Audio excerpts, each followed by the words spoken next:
el monte, en la campiña, cerca del mar, junto al templo, si hablando no le creyeron, sus hechos lo lograrían. Jesucristo, con tus hechos diste vida a tus palabras. Jesucristo, con tus hechos diste vida a tus palabras.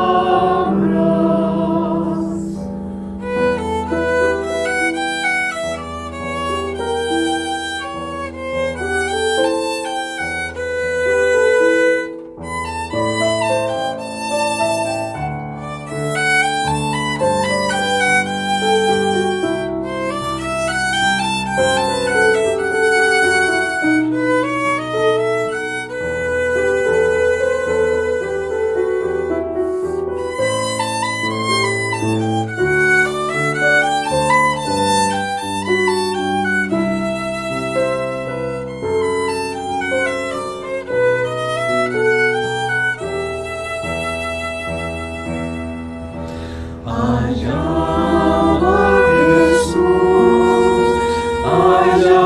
Jesús andando, junto a él por el camino, hombres, mujeres y niños, si viviendo le negaron, lo aceptarían muriendo.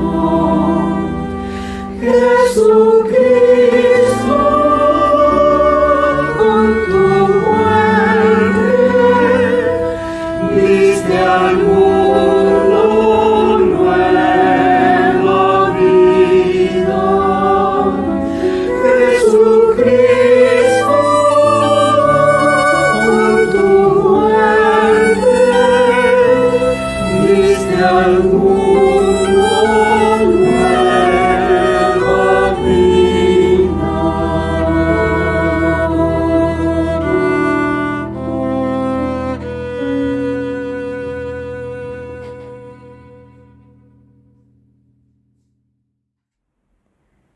Con este Jesús nos encontramos, el Jesús que camina y conversa con nosotros, el que venció a la muerte para darnos nueva vida y vida en abundancia. Su palabra nos nutre y su luz disipa nuestras oscuridades. Somos su pueblo, su gente confiada en su amor, su iglesia que quiere servirle con alegría. Que su espíritu nos anime y mueva nuestros corazones.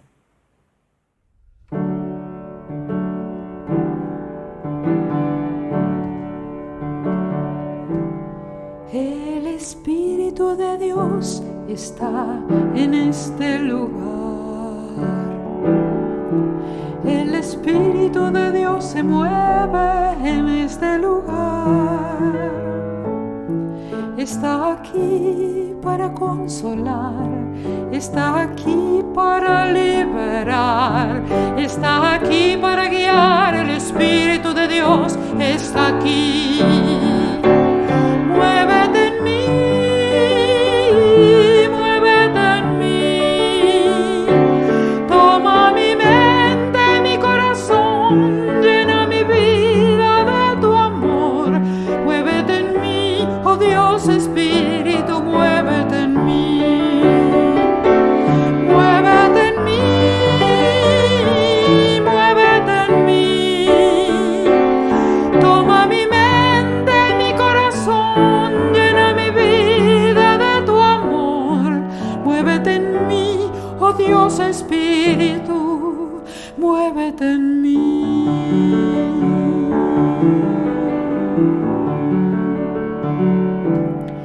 El Espíritu de Dios está en este lugar.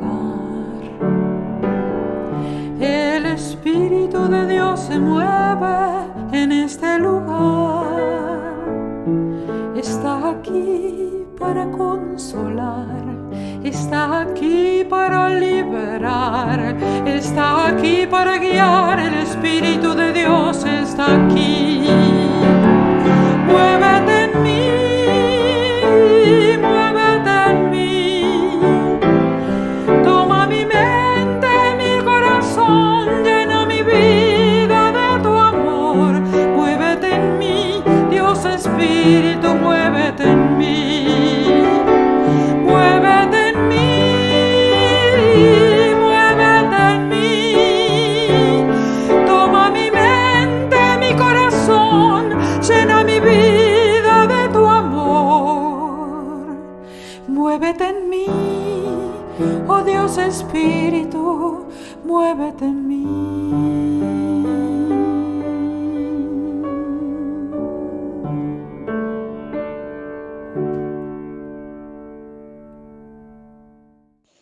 Den gracias al Señor, proclamen su nombre, cuenten a los pueblos sus acciones, canten himnos en su honor, hablen de sus grandes hechos, siéntanse orgullosos de su santo nombre. Siéntase alegre el corazón de los que buscan al Señor.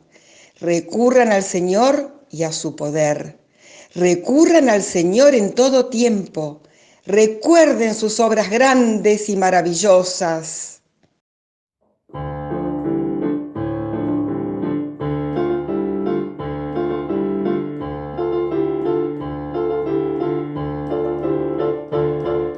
Gloria al Señor, gloria en las alturas. Gloria al Señor, gloria al Señor, gloria en las alturas.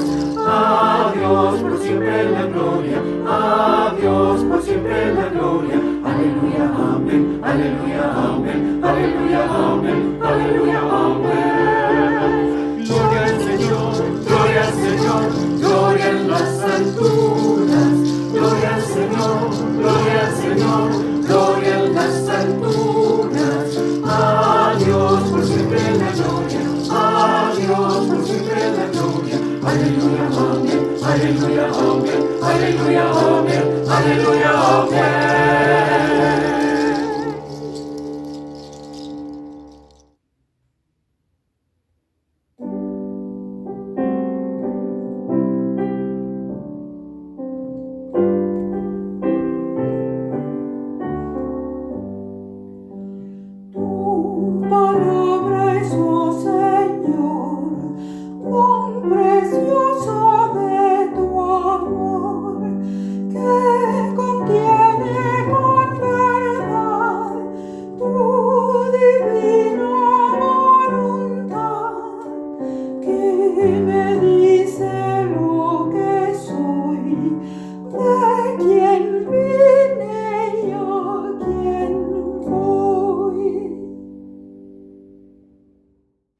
Jacob se quedó a vivir en Canaán, donde su padre había vivido por algún tiempo.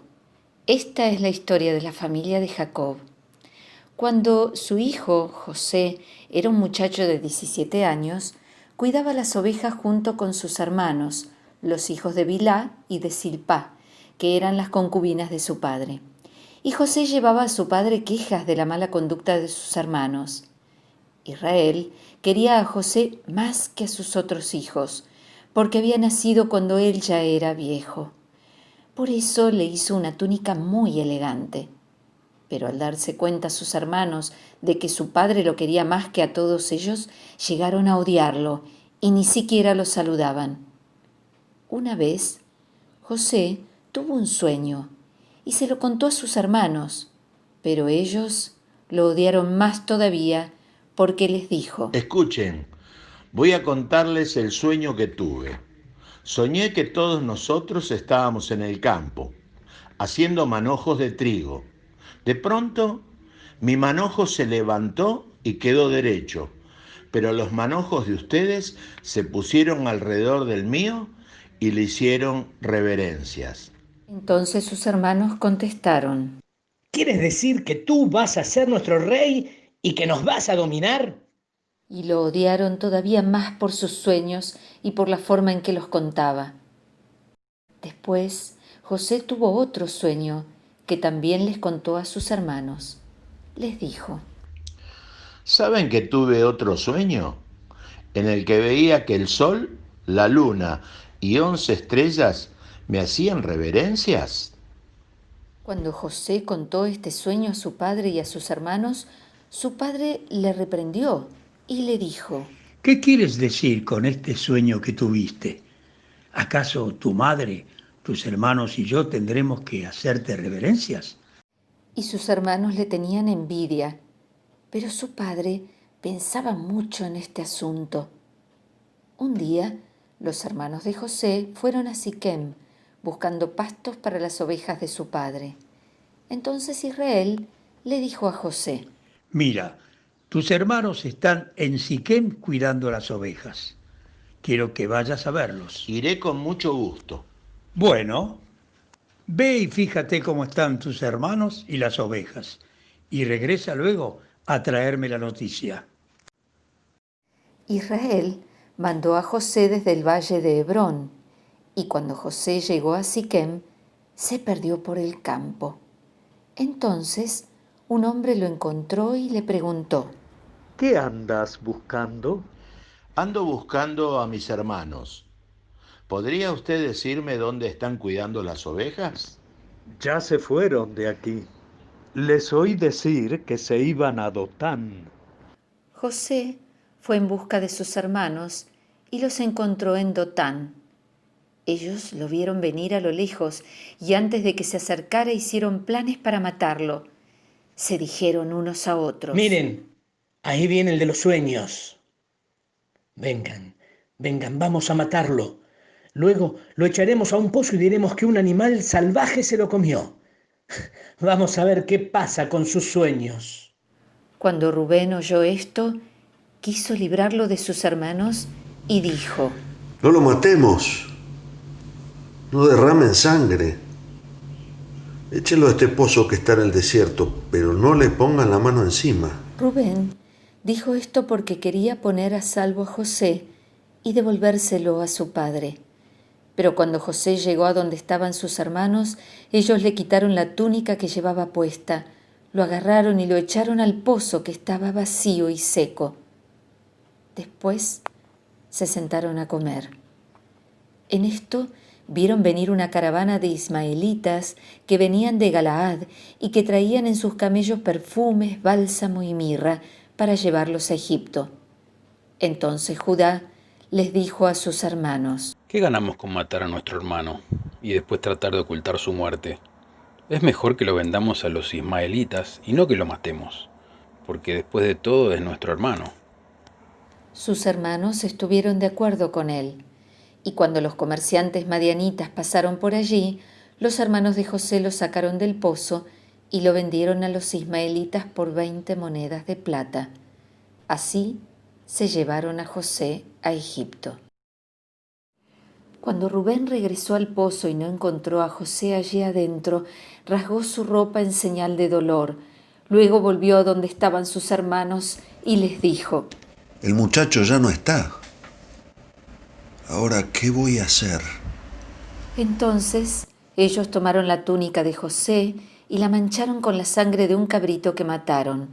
Luego se la mandaron a su padre con este mensaje: encontramos esto. Fíjate bien si es o no la túnica de tu hijo. En cuanto Jacob la reconoció, dijo: Sí, es la túnica de mi hijo. Algún animal salvaje lo hizo pedazos y se lo comió. Entonces Jacob rasgó su ropa y se vistió de luto, y por mucho tiempo lloró la muerte de su hijo. Todos sus hijos y sus hijas trataban de consolarlo, pero él no quería que lo consolaran.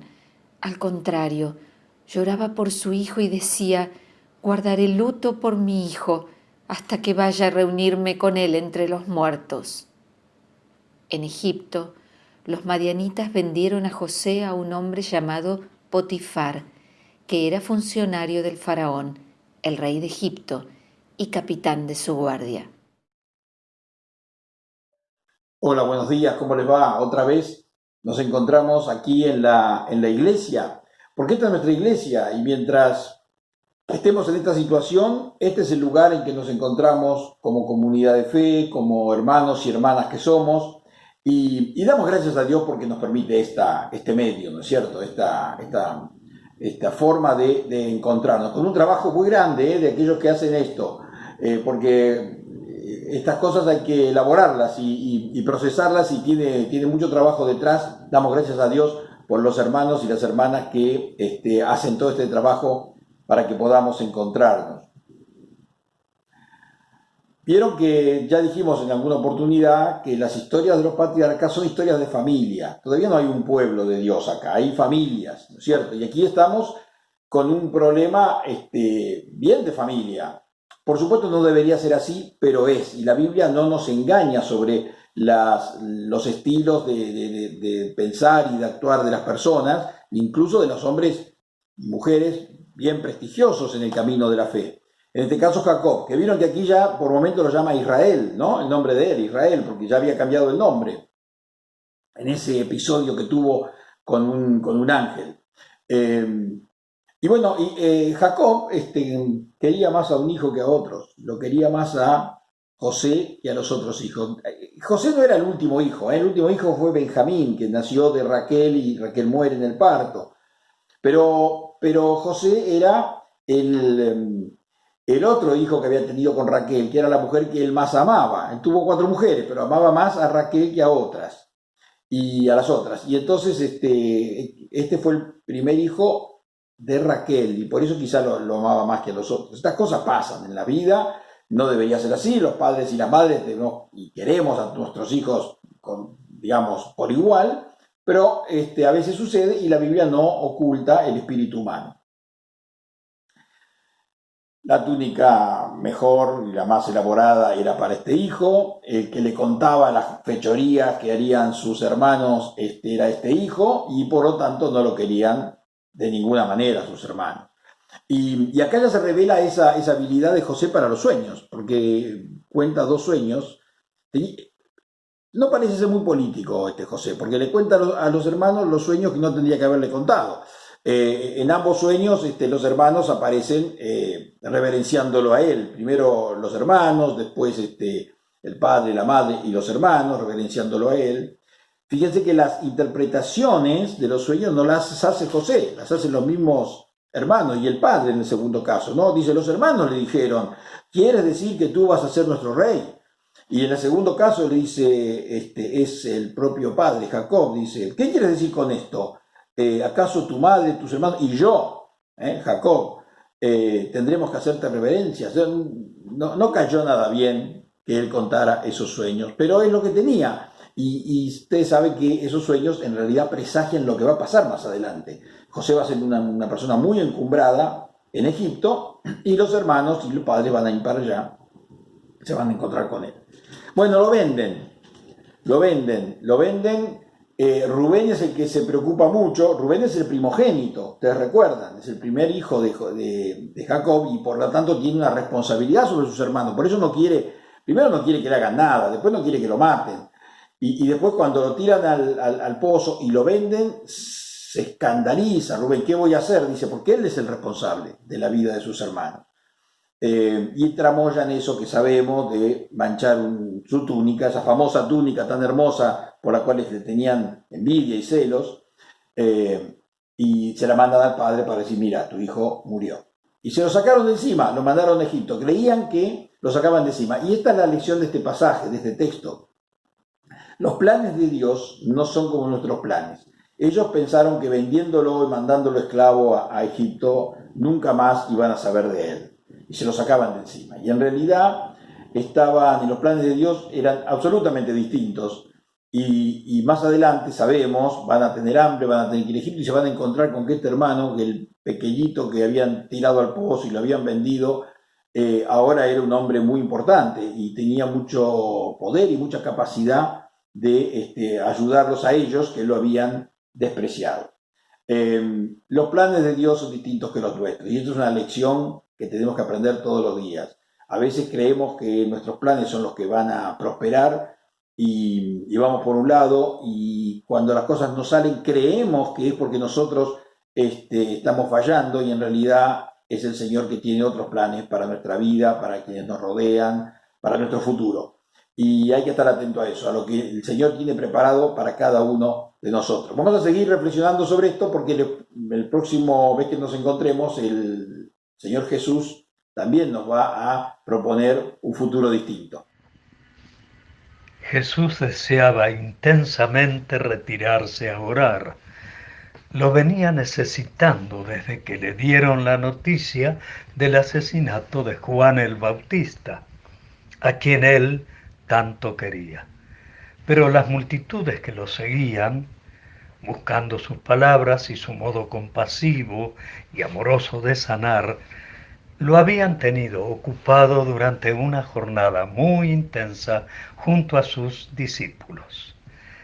En ese contexto, Mateo nos cuenta que, después de eso, Jesús hizo que sus discípulos subieran a la barca para que cruzaran el lago antes que él y llegaran al otro lado mientras él despedía a la gente. Cuando la hubo despedido, Jesús subió a un cerro para orar a solas. Al llegar la noche, estaba allí solo, mientras la barca ya iba bastante lejos de tierra firme. Las olas azotaban la barca porque tenían el viento en contra.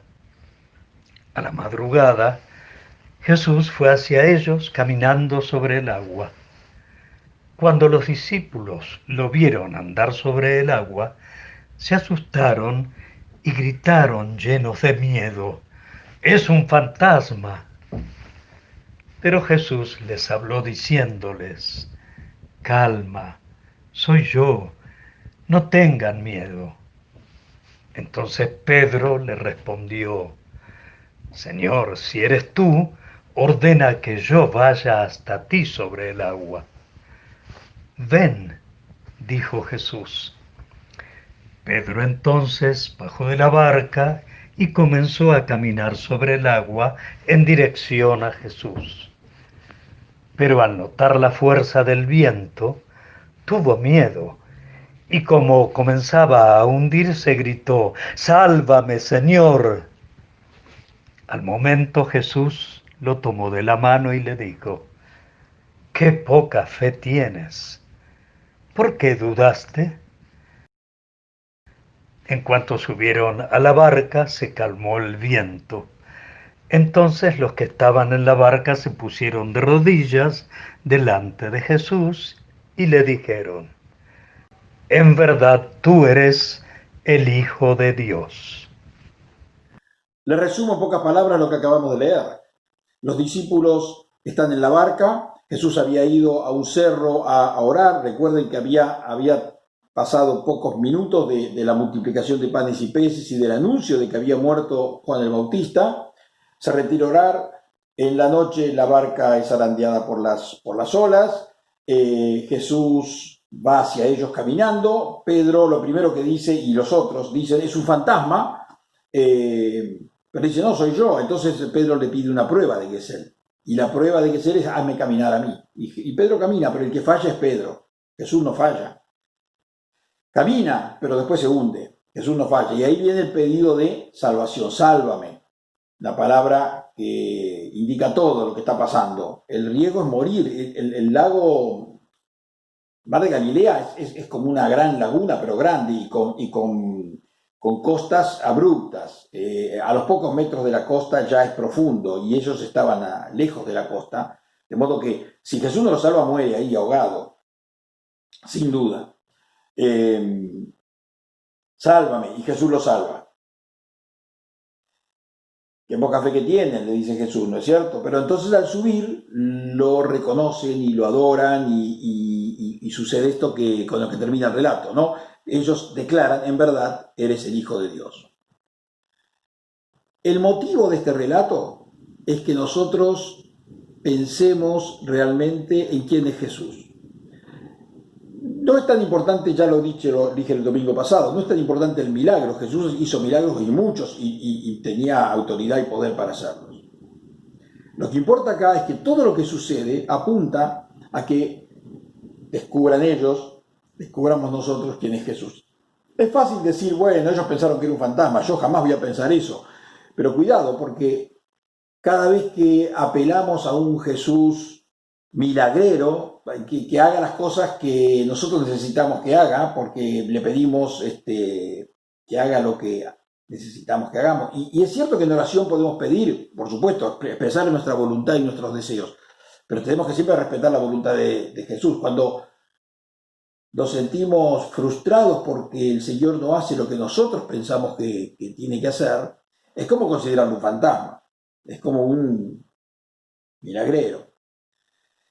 Cuando aceptamos la voluntad de Dios, estamos descubriendo de a poco y cada vez más quién es este Jesús.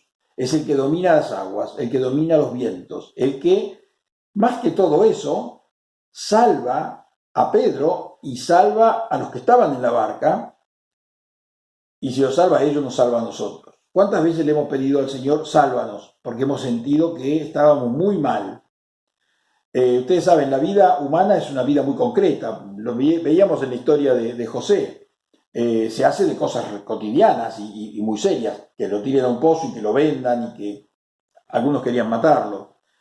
La vida nuestra también se hace de cosas muy concretas y muchas veces nos sentimos muy mal y nos damos cuenta que el único que puede rescatarnos es el Señor y le decimos sálvame, rescátame, muéstrame el camino. No hay que imaginarse estas escenas como momentos extremos en la vida. A veces son más cotidianos de lo que creemos. Señor, no sé para dónde ir, sálvame. Porque el no saber para dónde ir, el estar confundido en la vida, el tener que tomar decisiones que a veces sentimos que nos superan, es como estar perdido, es como estar caminando en el agua y hundirnos. Y el Señor, cuando le decimos sálvame, ayúdame, nos ayuda y nos rescata y permite que sigamos viviendo mientras Él lo desee, ¿no es cierto? Tendrá otros planes para nosotros por algún tiempo, esperamos que sea mucho más adelante, pero queda en sus manos. Pero le decimos a Él sálvame y Él nos salva.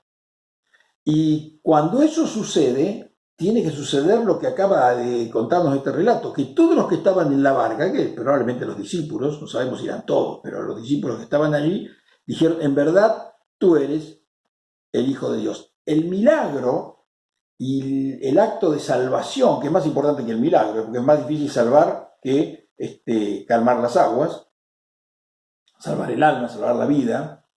El milagro tiene como fin que reconozcan que Jesús es el Señor, que Jesús es el Hijo de Dios.